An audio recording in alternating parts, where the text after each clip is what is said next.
मेरे प्रिय आत्मा, एक छोटा सा गांव था। उस गांव के स्कूल में शिक्षक राम की कथा पढ़ाता था। करीब करीब सारे बच्चे सोए हुए थे। राम की कथा सुनते समय बच्चे सो जाएं ये आश्चर्य नहीं, क्योंकि राम की कथा सुनते समय बूढ़े भी सोते।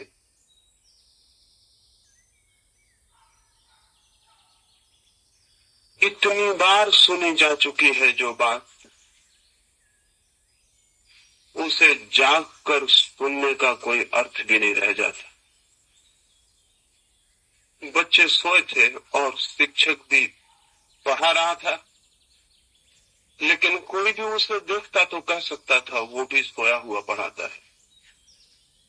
उसे राम की कथा कंठस्थ थी। किताब सामने खुली थी, लेकिन किताब पढ़ने की उसे जरूरत न थी। उसे सब याद था, वो यंत्र की भांति कहे जाता था। शायद ही उसे पता हो कि वो क्या कह रहा है।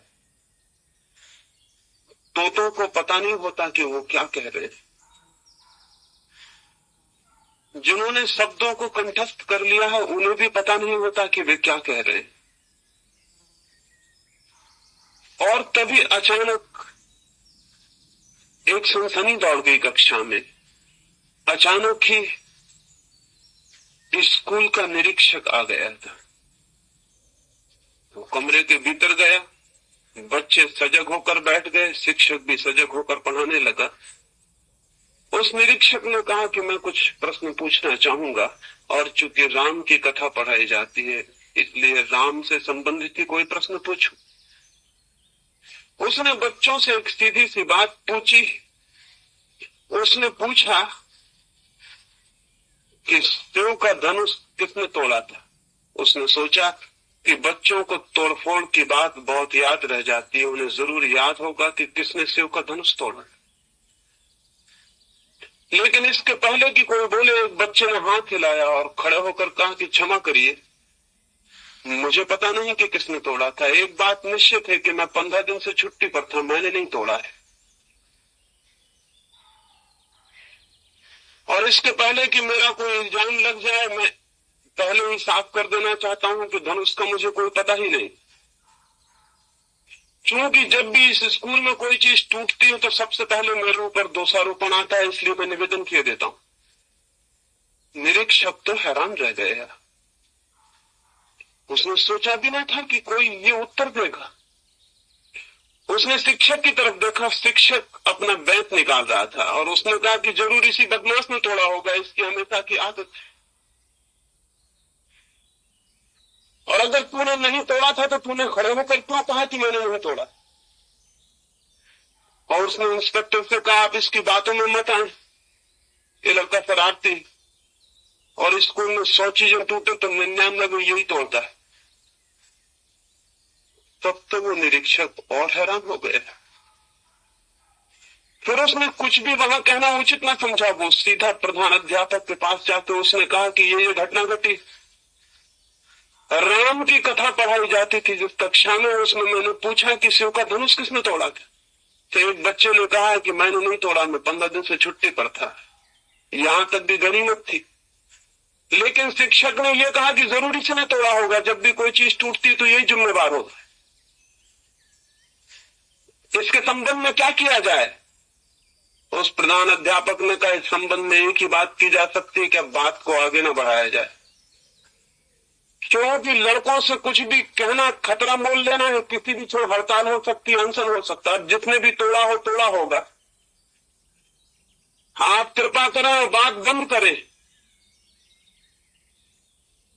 कोई 2 महीने से शांति चल रही स्कूल में, उसको भंग करने की कोशिश मत करें। न मालूम कितना फर्नीचर तोड़ डाला है लड़कों ने, हम चुपचाप देखते रहते हैं। स्कूल की दीवारें टूट रही हैं, हम चुपचाप देखते रहते हैं, क्योंकि कुछ भी बोलना खतरनाक है, हड़ताल हो सकती है, अनशन हो सकती है। इसलिए चुपचाप देखने के सिवाय कोई मार्ग नहीं। वो इंस्पेक्टर तो अबाक। वो तो आंखें फाड़े रह गए, आप कुछ कहने का उपाय न था। वो वहां से सीधा स्कूल की जो शिक्षा समिति थी उसके अध्यक्ष के पास गया और उसने जाके कहा कि यह हालत है स्कूल की, राम की कथा पढ़ाई जाती है, वहां बच्चा कहता है कि मैंने शिव का धनुष नहीं तोड़ा, शिक्षक कहता है इसी ने तोड़ा होगा, प्रधान अध्यापक कहता है कि जिसने भी तोड़ा हो बात को रफा दफा कर दे, शांत कर दे, इसमें आगे बढ़ाना ठीक नहीं, हड़ताल हो सकती है, आप क्या कहते हैं? उस अध्यक्ष ने कहा कि ठीक ही कहता है प्रधान अध्यापक, किसी ने भी तोड़ा हो हम ठीक करवा देंगे समिति की तरफ से, आप फर्नीचर वाले के यहां भिजवा दें और ठीक करवा लें, इसकी चिंता करने की जरूरत नहीं कि किसने तोड़ा, सुधरवाने का उपाय होगा, आपको सुधरवाने की जरूरत है, और क्या करना है। वो स्कूल का इंस्पेक्टर मुझसे ये सारी बात कहता था और मुझसे पूछने लगा कि क्या स्थिति है ये। मैंने उससे कहा इसमें कुछ बड़ी स्थिति नहीं है, मनुष्य की एक सामान्य कमजोरी है, वही इस कहानी में प्रकट होती है। और वो कमजोरी क्या है? वो कमजोरी ये है कि जिस संबंध में हम कुछ भी नहीं जानते उस संबंध में भी हम ऐसे ही घोषणा करना चाहते हैं कि हम जानते हैं। वे कोई भी कुछ नहीं जानते थे कि शिव का धनुष क्या है। क्या उचित ना होता कि वे कह देते कि हमें पता नहीं है कि शिव का धनुष क्या है? लेकिन अपना अज्ञान कोई भी स्वीकार नहीं करना चाहता, और मनुष्य जाति के इतिहास में इससे बड़ी कोई दुर्घटना नहीं घटी है कि हम अपना अज्ञान स्वीकार करने को राजी नहीं होते। जीवन के किसी भी प्रश्न के संबंध में कोई भी आदमी इतनी हिम्मत और साहस नहीं दिखा पाता कि मुझे पता नहीं है। ये कमजोरी बहुत घातक सिद्ध होती है, सारा जीवन व्यर्थ हो जाता है। और चूंकि हम ये मान के बैठ जाते हैं कि हम जानते हैं, इसलिए जो उत्तर हम देते हैं वो इतने ही मूर्खतापूर्ण होते हैं जितने उस स्कूल में दिए गए थे, बच्चे से लेकर अध्यक्ष तक। जिसका हमें पता नहीं है उसका उत्तर देने की कोशिश सिवाय मूर्खता के और कहीं भी नहीं ले जाएगी। फिर ये तो हो भी सकता है कि शिव का धनुष किसने तोड़ा या नहीं तोड़ा, इससे जीवन का कोई गहरा संबंध नहीं है। लेकिन जिन प्रश्नों के जीवन से बहुत गहरे संबंध है, जिनके आधार पर सारा जीवन सुंदर बनेगा या कुरूप हो जाएगा, स्वस्थ बनेगा या विक्षिप्त हो जाएगा, जिनके आधार पर जीवन की सारी गति और दिशा निर्भर है, उन प्रश्नों के संबंध में भी हम ये भाव दिखलाने की कोशिश करते हैं कि हम जानते हैं। और फिर जो हम जीवन में उत्तर देते हैं वो बता देते हैं कि हम कितना जानते हैं। एक एक आदमी की जिंदगी बता रही है कि हम जिंदगी के संबंध में कुछ भी नहीं जानते। अन्यथा इतनी असफलता, इतनी निराशा, इतना दुख, इतनी चिंता। यही बात मैं सेक्स के संबंध में भी आपसे कहना चाहता हूं कि हम कुछ भी नहीं जानते। आप बहुत हैरान होंगे, आप कहेंगे हम ये मान सकते हैं कि ईश्वर के संबंध में कुछ नहीं जानते, आत्मा के संबंध में कुछ नहीं जानते, लेकिन हम ये कैसे मान सकते हैं कि हम काम के, यौन के और सेक्स के संबंध में कुछ नहीं जानते? सबूत है, हमारे बच्चे पैदा हुए हैं, पत्नी है, हम सेक्स के संबंध में नहीं जानते। लेकिन मैं आपसे निवेदन करना चाहता हूं, ये बहुत कठिन पड़ेगा लेकिन इसे समझ लेना जरूरी है। आप सेक्स के अनुभव से गुजरे होंगे, लेकिन सेक्स के संबंध में आप उतना ही जानते हो जितना छोटा सा बच्चा जानता है, उससे ज्यादा कुछ भी नहीं जानते। अनुभव से गुजर जाना जान लेने के लिए पर्याप्त नहीं है। एक आदमी कार चलाता है, वो कार चलाना जानता है, और हो सकता है हजारों मील कार चला के वो आ गया हो, लेकिन उससे ये कोई मतलब नहीं होता कि वो कार के भीतर के यंत्र और मशीन और उसकी व्यवस्था, उसके काम करने के ढंग के संबंध में कुछ भी जानता हो। वो कह सकता है कि मैं 1000 मील चल के आया हूं कार, मैं नहीं जानता हूं कार के संबंध में। लेकिन कार चलाना एक ऊपरी बात है और कार की पूरी आंतरिक व्यवस्था को जानना बिल्कुल दूसरी बात है। एक आदमी बटन दबाता है और बिजली जल जाती, वो आदमी ये कह सकता है कि मैं बिजली के संबंध में सब जानता हूं क्योंकि मैं बटन दबाता हूं और बिजली जल जाती, बटन दबाता हूं बिजली बुझ जाती, मैंने 1000 दफे बिजली जलाई और बुझाई इसलिए मैं बिजली के संबंध में सब जानता हूं। हम कहेंगे वो पागल। बटन दबाना और बिजली जला लेना और बुझा लेना बच्चे भी कर सकते हैं, इसके लिए बिजली के ज्ञान की कोई भी जरूरत नहीं। बच्चे कोई भी पैदा कर सकता है, सेक्स को जानने से इसका कोई संबंध नहीं। शादी कोई भी कर सकता है, पशु भी बच्चे पैदा कर रहे हैं, लेकिन वे सेक्स के संबंध में कुछ जानते हैं, इस भ्रम में पड़ने का कोई कारण नहीं। सच तो यह है कि सेक्स का कोई विज्ञान ही विकसित नहीं हो सका, सेक्स का कोई शास्त्र ठीक से विकसित नहीं हो सका, क्योंकि हर आदमी ये मानता है कि हम जानते हैं शास्त्र की जरूरत क्या है, विज्ञान की जरूरत क्या है। और मैं आपसे कहता हूं कि इससे बड़ी दुर्भाग्य की और कोई बात नहीं है, क्योंकि जिस दिन सेक्स का पूरा शास्त्र और पूरा विचार और पूरा विज्ञान विकसित होगा, उस दिन हम बिल्कुल नए तरह के आदमी को पैदा करने में समर्थ हो सकते हैं। फिर ये कुरूप और ये अपंग मनुष्यता पैदा करने की जरूरत नहीं, ये रुग्ण और रोते हुए और उदास आदमी पैदा करने की जरूरत नहीं, ये पाप और अपराध से भरे हुए संतति को जन्म देने की जरूरत नहीं। लेकिन हमें कुछ भी पता नहीं, हम सिर्फ बटन दबाना और बुझाना जानते हैं, और उसी से हमने समझ लिया है कि हम बिजली के जानकार हो गए। सेक्स के संबंध में पूरी जिंदगी बीत जाने के बाद भी आदमी इतना ही जानता है, बटन दबाना और बुझाना, इससे ज्यादा कुछ भी नहीं। लेकिन चूंकि ये भ्रम है कि हम सब जानते हैं, इसलिए इस संबंध में कोई शोध, कोई खोज, कोई विचार, कोई चिंतन का कोई उपाय नहीं। और इसी भ्रम के कारण कि हम सब जानते हैं, हम किसी से न कभी कोई बात करते हैं, न विचार करते हैं, न सोचते हैं, क्योंकि जब सभी को सब पता है तो जरूरत क्या है। और मैं आपसे कहना चाहता हूं कि जीवन में और जगत में सेक्स से बड़ा न कोई रहस्य और न कोई गुप्त और गहरी बात है। अभी हमने अणु को खोज निकाला है। जिस दिन हम सेक्स के अणु को भी पूरी तरह जान सकेंगे, उस दिन मनुष्य जाति ज्ञान के एक बिल्कुल नए जगत में प्रविष्ट हो जाएगी। अभी हमने पदार्थ की थोड़ी बहुत खोजबीन की है और दुनिया कहां से कहां पहुंच गई।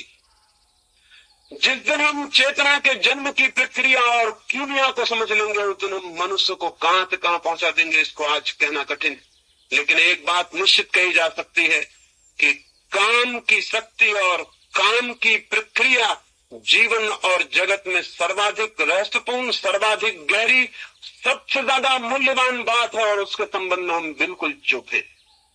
जो सर्वाधिक मूल्यवान है उसके संबंध में कोई बात भी नहीं की जाती। आदमी जीवन भर संभोग से गुजरता है और अंत तक भी नहीं जान पाता कि क्या था संभोग। तो जब मैंने पहले दिन आपसे कहा कि शून्य का, अहंकार शून्यता का, विचार शून्यता का अनुभव होगा, तो अनेक मित्रों को ये बात अनहोनी आश्चर्यजनक लगी। एक मित्र ने लौटते हुए मुझे कहा, ये तो हमें ख्याल में भी ना था, लेकिन ऐसा हुआ है। एक बहन ने आज मुझे आकर कहा, लेकिन मुझे तो इसका कोई अनुभव नहीं, आप कहते हो तो इतना मुझे ख्याल आता है कि मन थोड़ा शांत और मौन होता है, लेकिन मुझे अहंकार शून्यता का या किसी और गहरे अनुभव का कोई भी पता नहीं। हो सकता है अनेकों को इस संबंध में विचार मन में उठा हो। उस संबंध में थोड़ी सी बातें और गहराई में स्पष्ट कर लेनी जरूरी। पहली बात, मनुष्य जन्म के साथ ही संभोग के पूरे विज्ञान को जानता हुआ पैदा नहीं होता है। शायद पृथ्वी पर बहुत थोड़े से लोग अनेक जीवन के अनुभव के बाद संभोग की पूरी कला और पूरा का पूरी विधि और पूरा शास्त्र जानने में समर्थ हो पाते। और यही वे लोग हैं जो ब्रह्मचर्य को उपलब्ध हो जाते, क्योंकि जो व्यक्ति संभोग की पूरी बात को जानने में समर्थ हो जाता है, उसके लिए संभोग व्यर्थ हो जाता, वो उसके पार निकल जाता, अतिक्रमण कर जाता। लेकिन इस संबंध में कुछ बहुत स्पष्ट बातें नहीं कही गई हैं। एक बात, पहली बात स्पष्ट कर लेनी जरूरी है, वो ये कि ये भ्रम छोड़ देना चाहिए कि हम पैदा हो गए हैं इसलिए हमें पता है क्या है काम, क्या है संभोग। नहीं, पता नहीं। और नहीं पता होने के कारण जीवन पूरे समय काम और सेक्स में उलझा रहता है और व्यतीत होता है। मैंने आपसे कहा, पशुओं का बंधा हुआ समय है, उनकी ऋतु है, उनका मौसम है। आदमी का कोई बंधा हुआ समय नहीं। क्यों? पशु शायद मनुष्य से ज्यादा संभोग की गहराई में उतरने में समर्थ है, और मनुष्य उतना भी समर्थ नहीं रह गया। जिन लोगों ने जीवन के इन तलों पर बहुत खोज की है और गहराइयों में गए हैं, और जिन लोगों ने जीवन के बहुत से अनुभव संग्रहित किए हैं, उनको ये जानना, ये सूत्र उपलब्ध हुआ है कि अगर संभोग 1 मिनट तक रुकेगा तो आदमी दूसरे दिन फिर संभोग के लिए लालायत हो जाएगा। अगर 3 मिनट तक रुक सके तो 1 सप्ताह तक उसे सेक्स की वो याद भी नहीं आएगी, और अगर 7 मिनट तक रुक सके तो 3 महीने तक के लिए सेक्स से इस तरह मुक्त हो जाएगा कि उसकी कल्पना में भी विचार प्रविष्ट नहीं होगा, और अगर 3 घंटे तक रुक सके तो जीवन भर के लिए मुक्त हो जाएगा, जीवन में उसको कल्पना भी नहीं उठेगी। लेकिन सामान्यतः क्षण भर का अनुभव है मनुष्य का, 3 घंटे की कल्पना करनी भी मुश्किल है। लेकिन मैं आपसे कहता हूं कि 3 घंटे अगर संभोग की स्थिति में, उस समाधि की दशा में व्यक्ति रुक जाए तो एक संभोग पूरे जीवन के लिए सेक्स से मुक्त करने के लिए पर्याप्त। इतनी तृप्ति पीछे छोड़ जाता है, इतना अनुभव, इतना बोध छोड़ जाता है कि जीवन भर के लिए पर्याप्त हो जाए। एक संभोग के बाद व्यक्ति ब्रह्मचर्य को उपलब्ध हो सकता है, लेकिन हम तो जीवन भर संभोग के बाद भी उपलब्ध नहीं होते। चाहे बूढ़ा हो जाता है आदमी, मरने के करीब पहुंच जाता है और संभोग की कामना से मुक्त नहीं हो पाता। संभोग की कला और संभोग के शास्त्र को भी उसने समझा नहीं, और न कभी किसी ने समझाया है, न विचार किया है, न सोचा है, न बात की है। कोई संवाद भी नहीं हुआ जीवन में कि अनुभवी लोग उस पर संवाद करते और विचार करते। हम बिल्कुल पशुओं से भी बदतर हालत पर उस स्थिति में हैं। आप कहेंगे कि एक क्षण से 3 घंटे तक संभोग की दशा ठहर सकती है, लेकिन कैसे? कुछ थोड़े से सूत्र आपको कहता हूं, उन्हें थोड़ा ख्याल में रखेंगे तो ब्रह्मचर्य की तरफ जाने में बड़ी यात्रा सरल हो जाएगी। संभोग करते क्षणों में श्वास जितनी तेज होगी, संभोग का काल उतना ही छोटा होगा। श्वास जितनी शांत और शिथिल होगी, संभोग का काल उतना ही लंबा हो जाए।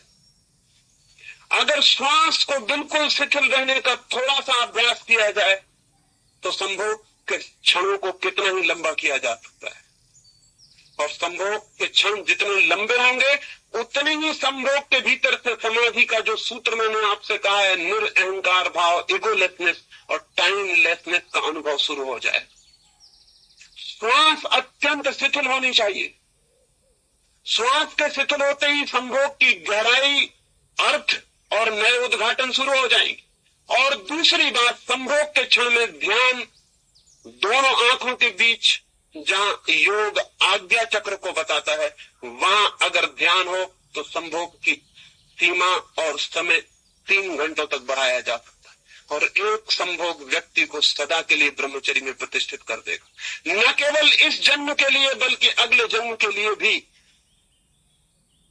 किन्हीं एक बहन ने पत्र लिखा है और मुझे पूछा है कि विनोबा तो बाल ब्रह्मचारी हैं, क्या उनको समाधि का अनुभव नहीं हुआ होगा? मेरे बाबत पूछा है कि मैंने तो विवाह नहीं किया, मैं तो बाल ब्रह्मचारी हूं, मुझे समाधि का अनुभव नहीं हुआ होगा। उन बहन को अगर वो यहां मौजूद हो तो मैं कहना चाहता हूं, विनोबा को या मुझे या किसी को भी बिना अनुभव के ब्रह्मचर्य उपलब्ध नहीं होता। वो अनुभव चाहे इस जन्म का हो चाहे पिछले जन्म का हो, जो इस जन्म में ब्रह्मचर्य को उपलब्ध होता है वो पिछले जन्मों के गहरे संभोग के अनुभव के आधार पर और किसी आधार पर नहीं। कोई और रास्ता नहीं है। लेकिन अगर पिछले जन्म में किसी को गहरे संभोग की अनुभूति हुई हो तो इस जन्म के साथ ही वो सेक्स से मुक्त पैदा होगा। उसकी कल्पना के मार्ग पर सेक्स कभी भी खड़ा नहीं होगा, और उसे हैरानी होगी दूसरे लोगों को देखकर कि ये क्या बात है, लोग क्यों पागल हैं, क्यों दीवाने हैं। उसे कठिनाई होगी ये जांच करने में भी कि कौन स्त्री है कौन पुरुष है, इसका भी हिसाब रखने में और फैसला करने में कठिनाई होगी।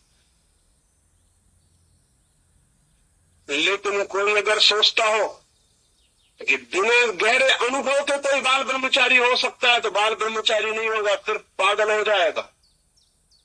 जो लोग जबरदस्ती ब्रह्मचर्य थोपने की कोशिश करते हैं वो सिर्फ विक्षिप्त होते हैं और कहीं भी नहीं पहुंचते। ब्रह्मचर्य थोपा नहीं जाता, वो अनुभव की निष्पत्ति है, वो किसी गहरे अनुभव का फल है, और वो अनुभव संभोग का ही अनुभव है। अगर वो अनुभव एक बार भी हो जाए तो अनंत जीवन की यात्रा के लिए सेक्स से मुक्ति हो जाती है। तो दो बातें मैंने कही उस गहराई के लिए। श्वास शिथिल हो, इतनी शिथिल हो कि जैसे चलते ही नहीं, और ध्यान सारी अटेंशन आज्ञा चक्र के पास हो, दोनों आंखों के बीच के बिंदु पर हो। जितना ध्यान मस्तिष्क के पास होगा उतने ही संभोग की गहराई अपने आप बढ़ जाएगी, और जितनी श्वास शिथिल होगी उतनी लंबाई बढ़ जाएगी। और आपको पहली दफा अनुभव होगा कि संभोग का आकर्षण नहीं है मनुष्य के मन में, मनुष्य के मन में समाधि का आकर्षण है। और एक बार उसकी झलक मिल जाए, एक बार बिजली चमक जाए और हमें दिखाई पड़ जाए अंधेरे में कि रास्ता क्या है, फिर हम रास्ते पर आगे निकल सकते। एक आदमी एक गंदे घर में बैठा है, दीवारें अंधेरी हैं और धुएं से पुती हुई है, घर बदबू से भरा हुआ है, लेकिन खिड़की खोल सकता है। उस गंदे घर की खिड़की में खड़े होकर भी वो देख सकता है दूर आकाश को, तारों को, सूरज को, उड़ते हुए पक्षियों को। और तब उस घर के बाहर निकलने में कठिनाई न रह जाएगी।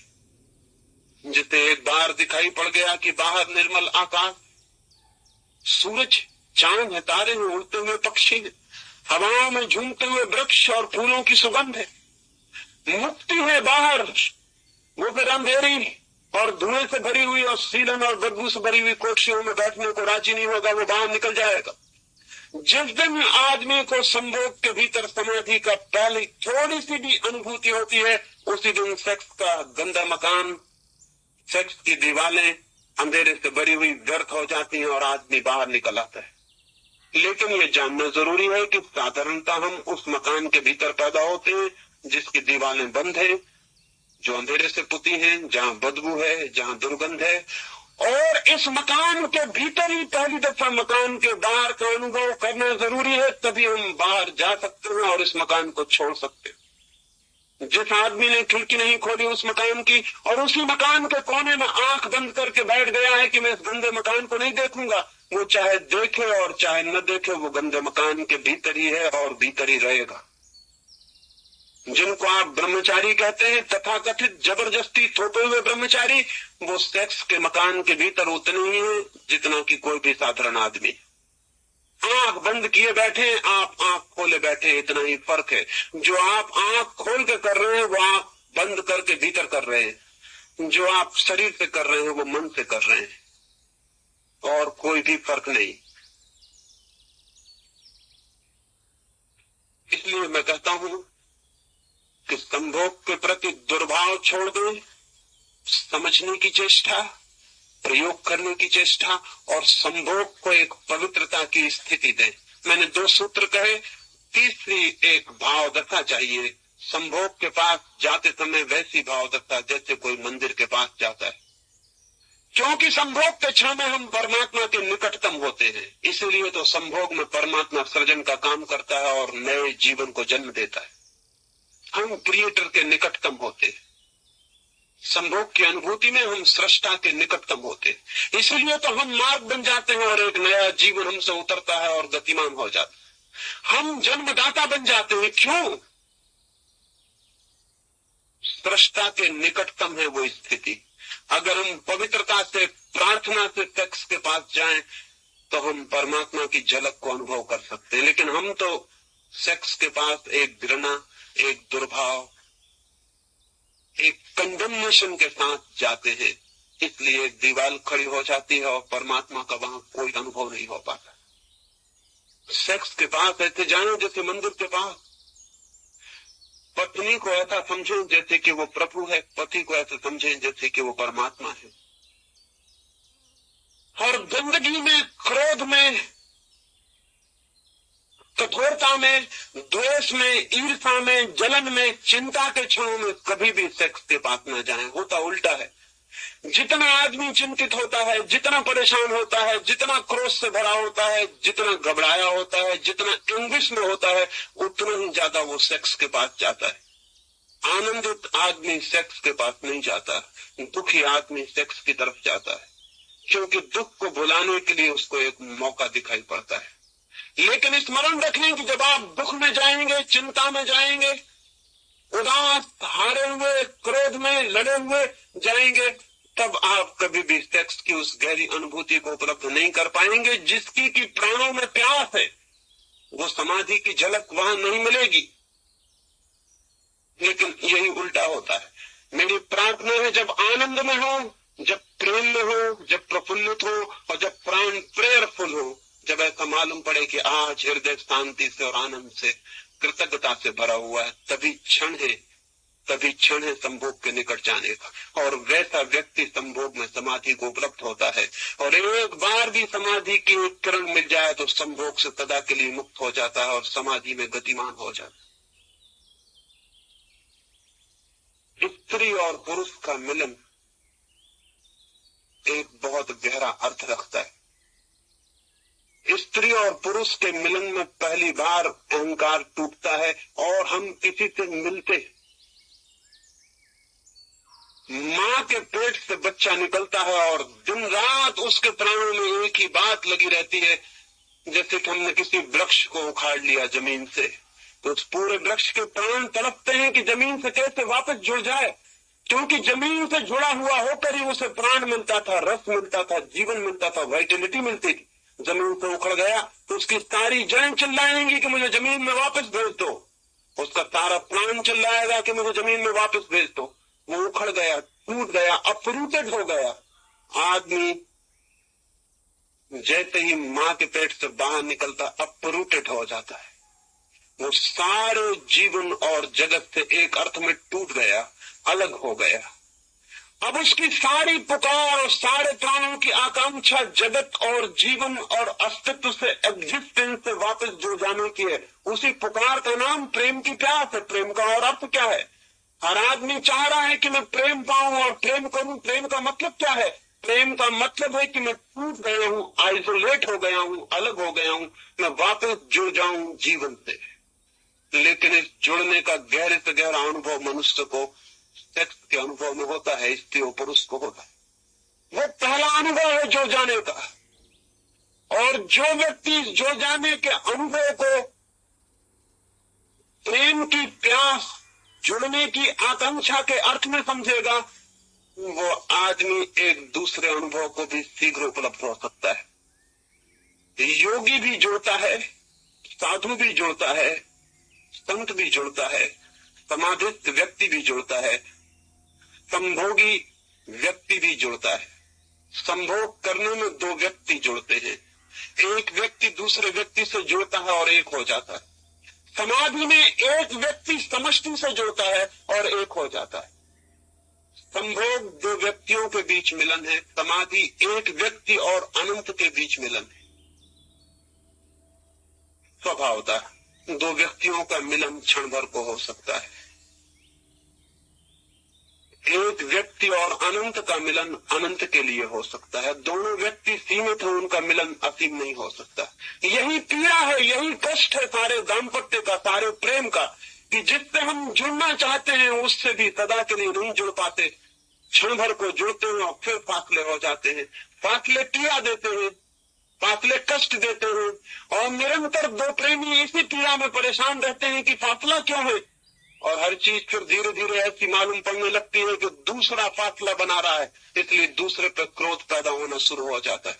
लेकिन जो जानते हैं वो ये कहेंगे, दो व्यक्ति अनिवार्यता दो अलग अलग व्यक्ति हैं, वो जबरदस्ती क्षण भर को मिल सकते हैं लेकिन सदा के लिए नहीं मिल सकते। यही प्रेमियों की पीड़ा और कष्ट है कि निरंतर एक संघर्ष खड़ा हो जाता है। जिसे प्रेम करते हैं उसी से संघर्ष खड़ा हो जाता है, उसी से तनाव, अशांति और द्वेष खड़ा हो जाता है, क्योंकि ऐसा प्रतीत होने लगता है जिससे मैं मिलना चाहता हूँ शायद वो मिलने को तैयार नहीं, इसलिए मिलना पूरा नहीं हो पाता। लेकिन इसमें व्यक्तियों का कसूर नहीं है। दो व्यक्ति अनंतकालीन तल पर नहीं मिल सकते, एक क्षण के लिए मिल सकते हैं, क्योंकि व्यक्ति सीमित है, उनके मिलने का क्षण भी सीमित होगा। अगर अनंत मिलन चाहिए तो वो परमात्मा से हो सकता है, वो समस्त अस्तित्व से हो सकता है। जो लोग संभोग की गहराई में उतरते हैं उन्हें पता चलता है एक क्षण मिलने का इतना आनंद है तो अनंत काल के लिए मिल जाने का कितना आनंद होगा, उसका तो हिसाब लगाना मुश्किल है। एक क्षण के मिलन की इतनी अद्भुत प्रतीति है तो अनंत से मिल जाने की कितनी प्रतीति होगी, कैसी प्रतीति होगी। जैसे एक घर में दिया जल रहा हो और उस दिए पे हम हिसाब लगाना चाहें कि सूरज की रोशनी में कितने दिए जल रहे हैं, हिसाब लगाना बहुत मुश्किल हो जाएगा। एक दिया बहुत छोटी बात है, सूरज बहुत बड़ी बात है। सूरज पृथ्वी से 60,000 गुना बड़ा है, 10 करोड़ मील दूर है, तब भी हमें तपाता है, तब भी हमें झुलसा देता है। उतने बड़े सूरज को एक छोटे से दिए से हम तौलने जाएं तो कैसे तौल सकेंगे, लेकिन नहीं, एक दिए से सूरज को तौला जा सकता है, क्योंकि दिया भी सीमित है और सूरज भी सीमित है। दिए में एक कैंडल का लाइट है तो अरबों खरबों कैंडल का लाइट होगा सूरज में, लेकिन सीमा आंकी जा सकती है, तौली जा सकती है। लेकिन संभोग में जो आनंद है और समाधि में जो आनंद है उसे फिर भी नहीं तौला जा सकता, क्योंकि संभोग अत्यंत क्षणिक दो क्षुद्र व्यक्तियों का मिलन है और समाधि बूंद का अनंत के सागर से मिल जाना है। उसे कोई भी नहीं तौला जा सकता, उसे तौलने का कोई भी उपाय नहीं, उसे कोई मार्ग नहीं कि हम जांच लें कि वो कितना होगा। इसलिए जब वो उपलब्ध होता है, जब वो उपलब्ध हो जाता है तो फिर कहां से, फिर कहां संभोग, फिर कहां कामना। जब उतना आनंद मिल गया तब कोई कैसे सोचेगा, कैसे विचार करेगा उस क्षण भर के सुख को पाने के लिए। तब वो सुख दुख जैसा प्रतीत होता है, तब वो सुख पागलपन जैसा प्रतीत होता है, तब वो सुख शक्ति का अपव्यय प्रतीत होता है और ब्रह्मचर्य सहज फलित हो जाता है। लेकिन संभोग और समाधि के बीच एक सेतु है, एक ब्रिज, एक यात्रा है, एक मार्ग है। समाधि जिसका अंतिम छोर है आकाश में जाकर, संभोग उस सीढ़ी का पहला सोपान है, पहला पाया है। और जो इस पाये के ही विरोध में हो जाते हैं वो आगे नहीं बढ़ पाते, ये मैं आपसे कह देना चाहता हूँ। जो इस पहले पाये को इनकार करने लगते हैं वे दूसरे पाये पर पैर नहीं रख सकते हैं, मैं आपसे ये कह देना चाहता हूँ। इस पहले पाये पर भी अनुभव से, ज्ञान से, बोध से पैर रखना जरूरी है। इसलिए नहीं कि हम उसी पर रुके रह जाएं, बल्कि इसलिए कि हम उस पर पैर रख के आगे निकल जा सके। लेकिन मनुष्य जाति के साथ एक अद्भुत दुर्घटना हो गई। जैसा मैंने कहा, वो पहले पाये के विरोध में हो गया है और अंतिम पाये पर पहुंचना चाहता है। उसे पहले पाये का ही अनुभव नहीं, उसे दिए का भी अनुभव नहीं, और वो सूरज के अनुभव की आकांक्षा करता है। ये कभी भी नहीं हो सकेगा। जो दिया मिला है प्रकृति की तरफ से, पहले उस दिए की रोशनी को समझ लेना जरूरी है। पहले उस दिए की हल्की सी रोशनी को जो क्षण भर में जीती है और बुझ जाती है, जरा सा हवा का झोंका जिसे मिटा देता है, उस रोशनी को भी जान लेना जरूरी है, ताकि सूरज की आकांक्षा की जा सके, ताकि सूरज तक पहुंचने के लिए कदम उठाए जा सके, ताकि सूरज की प्यास, असंतोष, आकांक्षा और अभीप्सा भीतर पैदा हो सके। संगीत के एक छोटे से अनुभव से उस परम संगीत की तरफ जाया जा सकता है। प्रकाश के छोटे से अनुभव से अनंत प्रकाश की तरफ जाया जा सकता है। एक बूंद को जान लेना पूरे सागर को जान लेने के लिए पहला कदम है। एक छोटे से अणु को जानकर हम पदार्थ की सारी शक्ति को जान लेते। संभोग का एक छोटा सा अणु है जो प्रकृति की तरफ से मनुष्य को मुफ्त में मिला हुआ है, लेकिन हम उसे जान नहीं पाते। आंख बंद करके जी लेते हैं किसी तरह, पीठ फेर के जी लेते हैं किसी तरह। उसकी स्वीकृति नहीं हमारे मन में, स्वीकार नहीं हमारे मन में। आनंद और अहोभाव से उसे जानने और जीने और उसमें प्रवेश करने की कोई विधि नहीं हमारे हाथ में। मैंने जैसा आपसे कहा, जिस दिन आदमी इस विधि को जान पाएगा उस दिन हम दूसरे तरह के मनुष्य को पैदा करने में समर्थ हो जाएंगे। मैं इस संदर्भ में आपसे ये कहना चाहता हूं कि स्त्री और पुरुष दो निगेटिव पोल्स हैं विद्युत के, पॉजिटिव और निगेटिव, विधायक और नकारात्मक दो छोर हैं। उन दोनों के मिलन से एक संगीत पैदा होता है, विद्युत का पूरा चक्र पैदा होता है। मैं आपसे ये भी कहना चाहता हूं कि जैसा मैंने कहा कि अगर गहराई और देर तक संभोग फिर रह जाए तो दो जोड़ा, स्त्री और पुरुष का एक जोड़ा, अगर आधा घंटे के पार तक संभोग में रह जाए तो दोनों के पास प्रकाश का एक वलय, दोनों के पास प्रकाश का एक घेरा निर्मित हो जाता। दोनों की विद्युत जब पूरी तरह मिलती है तो आसपास अंधेरे में भी एक रोशनी दिखाई पड़ने लगती है। कुछ अद्भुत खोजियों ने उस दिशा में काम किया है और फोटोग्राफ भी लिए। जिस जोड़े को इस विद्युत का अनुभव उपलब्ध हो जाता है वो जोड़ा सदा के लिए संभोग से बाहर हो जाता। लेकिन ये हमारा अनुभव नहीं है और ये बातें अजीब लगेंगी कि तो हमारे अनुभव में नहीं है ये बात। अगर अनुभव में नहीं है तो उसका मतलब है कि आप फिर से सोचें, फिर से देखें और जिंदगी को, कम से कम सेक्स की जिंदगी को काखा गा से फिर से शुरू करें, समझने के लिए, बोधपूर्वक जीने के लिए। मेरी अपनी अनुभूति यह है, मेरा अपनी धारणा यह है कि महावीर या बुद्ध या क्राइस्ट और कृष्ण आकस्मिक रूप से पैदा नहीं हो जाते। ये उन दो व्यक्तियों के परिपूर्ण मिलन का परिणाम है। मिलन जितना गहरा होगा, जो संतति पैदा होगी वो उतनी ही अद्भुत होगी। मिलन जितना अधूरा होगा, जो संतति पैदा होगी वो उतनी ही कचरा और दलित होगी। आज सारी दुनिया में मनुष्यता का स्तर रोज नीचे चला जा रहा है। लोग कहते हैं कि नीति बिगड़ गई इसलिए स्तर नीचे जा रहा। लोग कहते हैं कि कलयुग आ गया इसलिए स्तर नीचे जा रहा है। गलत, बेकार की और फिजूल की बातें कहते। सिर्फ एक फर्क पड़ा है, मनुष्य के संभोग का स्तर नीचे उतर गया। मनुष्य के संभोग ने पवित्रता खो दी, मनुष्य के संभोग ने वैज्ञानिकता खो दी, सरलता और प्राकृतिकता खो दी। मनुष्य का संभोग जबरदस्ती एक नाइटमेयर, एक दुखद स्वप्न जैसा हो गया। मनुष्य के संभोग ने एक हिंसात्मक स्थिति ले ली है। वो एक प्रेमपूर्ण कृत्य नहीं है, वो एक पवित्र और शांत कृत्य नहीं है, वो एक ध्यानपूर्ण कृत्य नहीं है। इसलिए मनुष्य नीचे उतरता चला जाएगा। एक कलाकार कुछ चीज बनाता हो, कोई मूर्ति बनाता हो और कलाकार नशे में हो तो आप आशा करते हैं कोई सुंदर मूर्ति बन पाएगी। एक नृत्यकार नाच रहा हो, क्रोध से भरा हो, अशांत हो, चिंतित हो तो आप आशा करते हैं कि नृत्य सुंदर हो सके। हम जो भी करते हैं वो हम किस स्थिति में इस पर निर्भर होता है। और सबसे ज्यादा उपेक्षित, निग्लेक्टेड सेक्स से संभोग है। और बड़े आश्चर्य की बात है, उसी संभोग से जीवन की सारी यात्रा चलती है। नए बच्चे, नई आत्माएं जगत में प्रवेश करती। शायद आपको पता ना हो, संभोग एक सिचुएशन है जिसमें एक आकाश में उड़ती हुई आत्मा अपने योग्य स्थिति को समझ के प्रविष्ट होती है। आप सिर्फ एक अवसर पैदा करते हैं। आप बच्चे के जन्मदाता नहीं है, सिर्फ एक अवसर पैदा करते हैं। वो अवसर जिस आत्मा के लिए जरूरी, उपयोगी, सार्थक मालूम होता है वो आत्मा प्रविष्ट होती है। अगर आपने एक रुग्ण अवसर पैदा किया है, अगर आपने क्रोध में, दुख में, पीड़ा में और चिंता में आप हैं, तो जो आत्मा अवतरित होगी वो आत्मा इसी तल की हो सकती है, इससे ऊंचे तल की नहीं हो सकती।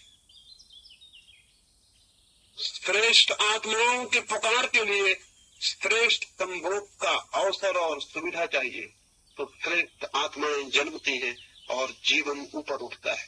इसलिए मैंने कहा कि जिस दिन आदमी संभोग के पूरे शास्त्र में निष्णात होगा, जिस दिन हम छोटे छोटे बच्चों से लेकर सारे जगत को उस कला और विज्ञान के संबंध में सारी बात कह सकेंगे और समझा सकेंगे, उस दिन हम बिल्कुल नए मनुष्य को, जिसे नीचे सुपरमैन कहता था, जिसे अरविंद अतिमानव कहते थे, जिसको महान आत्मा कहा जा सके, वैसा बच्चा, वैसी संतति, वैसा जगत निर्मित किया जा सकता है। और जब तक हम ऐसा जगत निर्मित नहीं कर लेते हैं, तब तक न शांति हो सकती है विश्व में, न युद्ध रुक सकते हैं, न घृणा रुकेगी, न अनीति रुकेगी, न दुश्चरित्रता रुकेगी, न व्यभिचार रुकेगा, न जीवन का अंधकार रुकेगा।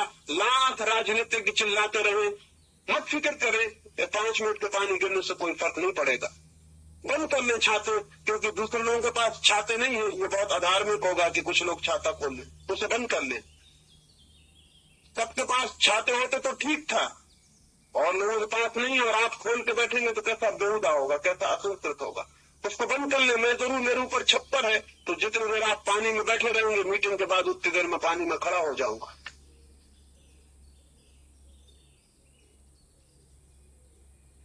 नहीं मिटेंगे युद्ध, नहीं मिटेगी अशांति, नहीं मिटेगी हिंसा, नहीं मिटेगी ईर्षा। कितने दिन हो गए, 10,000 साल हो गए। मनुष्य जाति के पैगंबर तीर्थंकर अवतार समझा रहे हैं कि मत लड़ो, मत करो हिंसा, मत करो क्रोध, लेकिन किसी ने कभी नहीं सुना। जिन्होंने हमें समझाया कि मत करो हिंसा, मत करो क्रोध, उनको हमने सूली पर लटका दिया। ये उनकी शिक्षा का फल हुआ। गांधी हमें समझाते थे कि प्रेम करो, एक हो जाओ, हमने गोली मार दी। ये कुलों की शिक्षा का फल हुआ। दुनिया के सारे मनुष्य, सारे महापुरुष हार गए हैं, ये समझ लेना चाहिए, असफल हो चुके हैं। आज तक की कोई भी मूल्य जीत नहीं सका, तब मूल्य हार गए, तब मूल्य असफल हो गए। बड़े से बड़े पुकारने वाले लोग, भले से भले लोग भी हार गए और समाप्त हो गए। और आदमी रोज अंधेरे और नरक में जब चला जाता रहा है, क्या उसको ये पता नहीं चलता कि हमारी शिक्षाओं में कहीं कोई बुनियादी भूल है?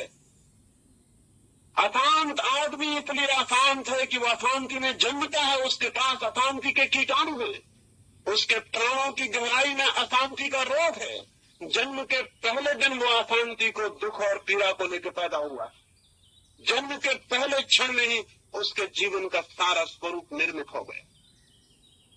इसलिए बुद्ध हार जाएंगे, महावीर हारेंगे, कृष्ण हारेंगे, क्राइस्ट हारेंगे, हार चुके हैं। हम धृष्टतावत ये न कहते हो कि वो नहीं हारे हैं, तो दूसरी बात है, लेकिन वे सब हार चुके हैं। और आदमी रोज बिगड़ता चला गया, रोज बिगड़ता गया। अहिंसा की इतने दिन की शिक्षा, और हम छुरी से एटम और हाइड्रोजन बम पे पहुंच गए। ये अहिंसा की शिक्षा की सफलता होगी। पिछले पहले महायुद्ध में 3 करोड़ लोगों की हमने हत्या की थी, और उसके बाद शांति और प्रेम की बातें करने के बाद दूसरे महायुद्ध में हमने 7.5 करोड़ लोगों की हत्या की। और उसके बाद भी चिल्ला रहे हैं, बर्ट्रैंड रसेल से लेकर विनोबा तक सारे लोग कि शांति चाहिए, शांति चाहिए। और हम तीसरे महायुद्ध की तैयारी कर रहे हैं। और तीसरा महायुद्ध दूसरे महायुद्ध का बच्चों का खेल बना देगा। आइंस्टीन से किसी ने पूछा था कि तीसरे महायुद्ध में क्या होगा। आइंस्टीन ने कहा कि तीसरे के बाबत कुछ भी नहीं कहा जा सकता, लेकिन चौथे के संबंध में मैं कुछ कह सकता हूँ। पूछने वालों ने कहा, आश्चर्य, आप तीसरे के संबंध में नहीं कह सकते तो चौथे के संबंध में क्या कहेंगे? आइंस्टीन ने कहा, चौथे के संबंध में एक बात निश्चित है कि चौथा महायुद्ध कभी नहीं होगा, क्योंकि तीसरे के बाद किसी आदमी के बचने की कोई उम्मीद नहीं। तो ये मनुष्य की सारी नैतिक और धार्मिक शिक्षा का फल है। मैं आपसे कहना चाहता हूं, इसकी बुनियादी वजह दूसरी है। जब तक हम मनुष्य के संभोग को सुव्यवस्थित, मनुष्य के संभोग को आध्यात्मिक, जब तक हम मनुष्य के संभोग को समाधि का द्वार बनाने में सफल नहीं होते, तब तक अच्छी मनुष्यता पैदा नहीं हो सकती है। रोज बदतर से बदतर मनुष्यता पैदा होगी, क्योंकि आज के 72 बच्चे कल संभोग करेंगे और अपने से बदतर लोगों को जन्म दे जाएंगे। हर पीढ़ी नीचे उतरती चली जाएगी, ये बिल्कुल ही निश्चित है। इसकी प्रोफेसी की जा सकती है, इसकी भविष्यवाणी की जा सकती है। और अब तुम उस जगह पहुंच गए हैं कि शायद और पतन की गुंजाइश नहीं है। करीब करीब सारी दुनिया एक मैड हाउस, एक पागलखाना हो गई। अमेरिका के मनोवैज्ञानिकों ने हिसाब लगाया है कि न्यूयॉर्क जैसे नगर में केवल 18% लोग मानसिक रूप से स्वस्थ कहे जा सकते हैं। 18%, 18% लोग मानसिक रूप से स्वस्थ हैं, तो 82% लोगों की क्या हालत? 82% लोग करीब करीब विक्षिप्त होने की हालत में। आप कभी अपने संबंध में कोने में बैठ के विचार करना, तो आपको पता चलेगा कि पागलपन कितना है भीतर। किसी तरह दबाए हैं पागलपन को, किसी तरह संभल के चले जा रहे हैं। वो बात दूसरी, जरा सा कोई धक्का दे दे और कोई भी आदमी पागल हो सकता ये संभावना है कि 100 वर्ष के भीतर सारी मनुष्यता एक पागल घर बन जाए, सारे लोग करीब करीब पागल हो जाएं। फिर हमें एक फायदा होगा कि पागलों के इलाज की कोई जरूरत न रहेगी। एक फायदा होगा कि पागलों के चिकित्सक नहीं होंगे। एक फायदा होगा कि कोई अनुभव नहीं करेगा कि कोई पागल है, क्योंकि पागल का पहला लक्षण ये है कि वो कभी नहीं मानता कि मैं पागल। इतना ही फायदा होगा, लेकिन ये रुग्णता बढ़ती चली जाती है। ये रोग, ये अस्वास्थ्य, ये मानसिक चिंता और मानसिक अंधकार बढ़ता चला जाता है। क्या मैं आपसे कहूं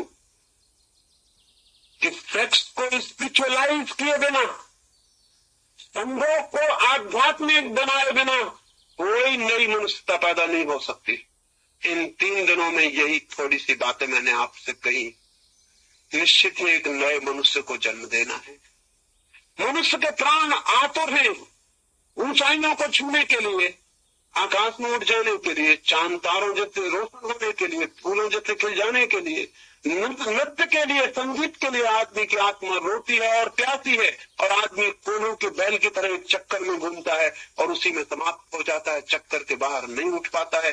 क्या है कारण?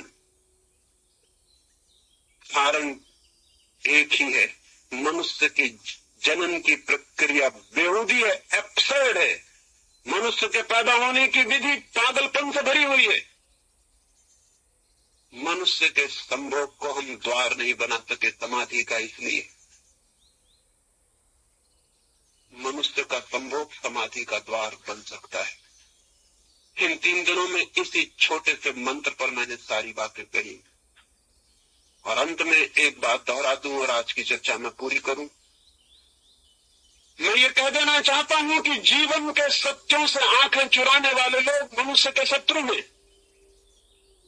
जो आपसे कहे कि संभोग और सेक्स की बात विचार भी नहीं करनी चाहिए, वो आदमी मनुष्य का दुश्मन है, क्योंकि ऐसे ही दुश्मनों ने हमें सोचने नहीं दिया। अन्यथा ये कैसे संभव था कि हम आज तक वैज्ञानिक दृष्टि न खोज लेते और जीवन को नया करने का प्रयोग न खोज लेते।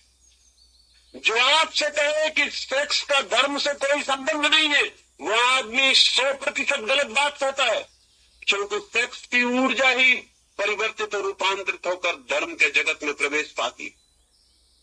वीर की शक्ति ही ऊर्ध्वस्वी होकर मनुष्य को उन लोकों में ले जाती है जिनका हमें कोई भी पता नहीं, जहां कोई मृत्यु नहीं है, जहां कोई दुख नहीं है, जहां आनंद के अतिरिक्त और कोई अस्तित्व नहीं है। उस तत्वचित आनंद में ले जाने वाली शक्ति और ऊर्जा किसके पास है और कहां है? हम उसे व्यय कर रहे हैं। हम उन पात्रों की तरह हैं जिनमें छेद हैं, जिन्हें हम कुओं में डालते हैं खींचने के लिए। ऊपर तक पात्र तो आ जाता है, शोरगुल भी बीच में बहुत होता है, और पानी गिरता है और लगता है कि पानी आता होगा, लेकिन पानी तब बीच में गिर जाता है, खाली पात्र हाथ में वापस आ जाते। हम उन नावों की तरह हैं जिनमें छेद हैं। हम नावों को खेते हैं सिर्फ डूबने के लिए। नावें किसी किनारे पर नहीं पहुंचा पाती, सिर्फ मझधार में डुबा देती हैं और नष्ट कर देती। और ये सारे छिद्र मनुष्य की सेक्स ऊर्जा के गलत मार्गों से प्रवाहित और बह जाने के कारण, और उन गलत मार्गों पर बहलाने वाले लोग वे नहीं है जिन्होंने नंगी तस्वीरें लटकाई हैं, वे नहीं है जिन्होंने नंगे उपन्यास लिखे हैं, वे नहीं है जो नंगी फिल्में बना रहे हैं। तो मनुष्य की ऊर्जा को वितरित करने वाले वे लोग हैं जिन्होंने मनुष्य को सेक्स के सत्य से परिचित होने में बाधा दी। और वही लोगों के कारण ये नंगी तस्वीरें बिक रही हैं, नंगी फिल्में बिक रही हैं। लोग नंगे फिल्मों को ईजाद कर रहे हैं और गंदगी के नए नए और बेहूदी के नए नए नाश्ते निकाल रहे हैं। इनके कारण, ये उनके कारण जिनको हम साधु और सन्यासी कहते, उनने इनके बाजार का रास्ता तैयार किया है। अगर गौर से हम देखें तो वो उनके विज्ञापन दाता हैं, वो इनके एजेंट हैं। एक छोटी सी कहानी में अपनी बात पूरी कर दूंगा। एक पुरोहित जा रहा था अपने चर्च की तरफ। दूर था गांव, भागा हुआ चला जा रहा था। तभी उसे पास की खाई में, जंगल में एक आदमी पड़ा हुआ दिखाई पड़ा। घावों से भरा हुआ, खून बह रहा है, छुरी उसकी छाती में छिदी है। पुरोहित को ख्याल आया कि चलूं मैं इसे उठा लूं, लेकिन उसने देखा कि चर्च पहुंचने में देर हो जाएगी और वहां उसे व्याख्यान देना और लोगों को समझाना। आज वो प्रेम के संबंध में ही समझाने जाता था। आज उसने विषय चुना था लव इज गॉड, क्राइस्ट के वचन को चुना था कि ईश्वर परमात्मा प्रेम है। वो यही समझाने जा रहा था। वो उसी का हिसाब लगाता हुआ भागा जा रहा है, लेकिन उस आदमी ने आंखें खोली, उसने चिल्लाया है कि पुरोहित, मुझे पता है कि तू प्रेम को बोलने जा रहा है, मैं भी आज सुनने आने वाला था, लेकिन दुष्टों ने मुझे छुरी मार के यहाँ पटक दिया। लेकिन याद रख, अगर मैं जिंदा रह गया तो गांव भर में खबर कर दूंगा कि आदमी मर रहा था और ये आदमी प्रेम का व्याख्यान देने चला गया। देख, आगे मत बढ़। इस पुरोहित को थोड़ा डर लगा, क्योंकि अगर ये आदमी जिंदा रह जाए और गांव में खबर कर दे तो लोग कहेंगे कि प्रेम का व्याख्यान बड़ा झूठा था, आपने इस आदमी की फिक्र न की जो मरता था। तो मजबूरी में उसे नीचे उतर के उसके पास जाना पड़ा। वहां जाकर उसका चेहरा देखा तो वो बहुत घबराया। चेहरा तो पहचाना हुआ था, मालूम पड़ता था। उसने कहा, ऐसा मालूम होता है मैंने तुम्हें कहीं देखा है। और उस मरने सन्न आदमी ने कहा, जरूर देखा होगा, मैं शैतान हूं और पादरियों से अपना पुराना नाता है। तुमने नहीं देखा होगा तो किसने मुझे देखा हो। तब उसे ख्याल आया कि वो तो शैतान है, चर्च में उसकी तस्वीर लटकी हुई। उसने अपने हाथ अलग कर लिए, कहा कि मर जा, शैतान को तो हम चाहते हैं कि वो मर ही जाए। अच्छा हुआ कि तू मर जाए, मैं तुझे बचाने का क्यों उपाय करूं। मैंने तेरा खून भी छीन लिया, ये भी पाप हुआ, मैं जाता हूं। वो शैतान जोर से आता, उसने कहा, याद रखना, जिस दिन मैं मर जाऊंगा उस दिन तुम्हारा धंधा भी मर जाएगा, मेरे बिना तुम जिंदा नहीं रह सकते। मैं हूं इसलिए तुम जिंदा हो, मैं तुम्हारे धंधे का आधार हूं। मुझे बचाने की कोशिश करो, नहीं तो जिस दिन शैतान मर जाएगा उसी दिन पुरोहित, पंडा, पुजारी सब मर जाएगा, क्योंकि दुनिया अच्छी हो जाएगी। पंडे, पुजारी, पुरोहित की कोई जरूरत नहीं रह जाएगी। पुरोहित ने सोचा और घबराया कि तो बहुत बेसिक, बहुत बुनियादी बात कह रहा है वो। उसने उसे तत्काल कंधे पर उठा लिया और कहा, प्यारे शैतान, घबराओ मत, मैं ले चलता हूँ अस्पताल, तुम्हारा इलाज करवाऊंगा, तुम जल्दी ठीक हो जाओगे। लेकिन देखो, मर मत जाना। तुम ठीक कहते हो, तुम मर गए तो हम बिल्कुल बेकार हो जाने वाले। हमें ख्याल भी नहीं आ सकता कि पुरोहित के धंधे के पीछे शैतान है। हमें यह भी ख्याल नहीं आ सकता कि शैतान के धंधे के पीछे पुरोहित है। कि जो शैतान का धंधा चल रहा है, सेक्स का शोषण चल रहा है सारी दुनिया में, हर चीज के पीछे सेक्स का शोषण चल रहा है। हमें ख्याल भी नहीं आ सकता कि पुरोहित का हाथ है उसके पीछे। पुरोहित ने जितनी निंदा की है, सेक्स उतना आकर्षक हो गया है। पुरुष ने जितने दमन के लिए कहा है, आदमी उतना भोग में गिर गया है। पुरोहित ने जितने इनकार किया कि सेक्स के संबंध में सोचना ही मत, सेक्स उतनी अनजान पहेली हो गई और हम उसके संबंध में कुछ भी करने में असमर्थ हो गए। नहीं, ज्ञान चाहिए, ज्ञान शक्ति है और सेक्स का ज्ञान बड़ी शक्ति बन सकता है। अज्ञान में जीना हितकर नहीं है और सेक्स के अज्ञान में जीना तो बिल्कुल हितकर नहीं है। ये भी हो सकता है कि हम न जाएं चांद पर, कोई जरूरत नहीं है चांद पर जाने की। चांद को जान लेने से कोई मनुष्य जाति का बहुत हित नहीं हो जाएगा। ये भी जरूरी नहीं है कि हम पैसिफिक सागर की गहराइयों में उतरे 5 मील, जहाँ की सूरज की रोशनी भी नहीं पहुंचती। उसको जान लेने से भी मनुष्य जाति का कोई बहुत परम मंगल हो जाने वाला नहीं। ये भी जरूरी नहीं है कि हम एटम को तोड़ें और पहचानें, लेकिन एक बात बिल्कुल जरूरी है, सबसे ज्यादा जरूरी, अल्टीमेट कंसर्न की है, और वो ये है कि हम मनुष्य के सेक्स को ठीक से जान लें और समझ लें, ताकि नए मनुष्य को जन्म देने में सफल हो सके। ये थोड़ी सी बातें 3 दिन में मैंने आपसे कही। कल आपके प्रश्नों के उत्तर दूंगा, और चूंकि कल का दिन खाली छूट गया, कुछ मित्र आए और भीग के लौट गए, तो मेरे ऊपर उनका ऋण हो गया है। तो कल मैं 2 घंटे उत्तर दे दूंगा, ताकि आपको कोई अड़चन और तकलीफ ना हो। अपने प्रश्न आप लिख के दे देंगे ईमानदारी से, क्योंकि ये मामला ऐसा नहीं है कि आप परमात्मा आत्मा के संबंध में जिस तरह की बातें पूछते हैं वो यहाँ पूछे। ये मामला जिंदगी का है, और सीधे और सच्चे अगर आपने प्रश्न पूछे तो हम इन विषयों की और गहराई में भी उतरने में समर्थ हो सकते। मेरी बातों को इतने प्रेम से सुना उसके लिए अनुग्रहित हूँ, और अंत में सबके भीतर बैठे परमात्मा को प्रणाम करता हूँ। मेरे प्रणाम स्वीकार।